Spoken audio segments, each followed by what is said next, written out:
कहिए सखी के ससुरा के बतिया ठीक नहीं लगे सैया के आदतिया की कहिए सखी के ससुरा के बतिया ठीक नहीं लगे सैया के आदतिया आधी आधी रतिया हमके धरे कबारी मोर पियावा है खेलहारी रोज हटा के मैं रैसारी मोर सैया है अनारी रोज हटा के मैं रैसारी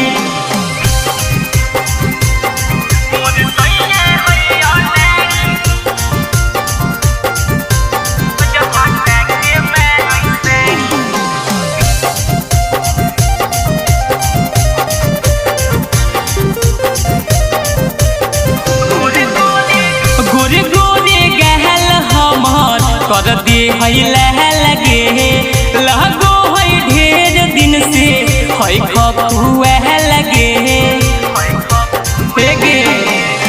गोरे गोरे गहल हमार कर दे है लगे लगो है ढेर दिन से हई भूखा लगे कहबो कबो मना करी जाए देबे लगे गारी मोर सैया है खेलारी रोज हटा के मैं रैसारी मोर पियावा है खेलहारी रोज हटा के मैं रैसारी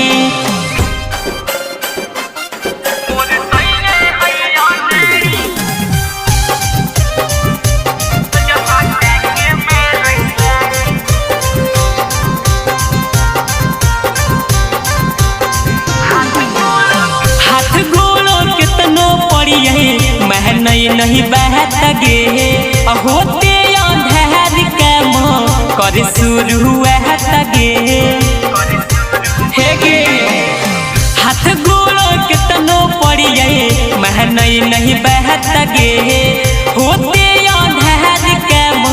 कर शुरू हुआ गे 10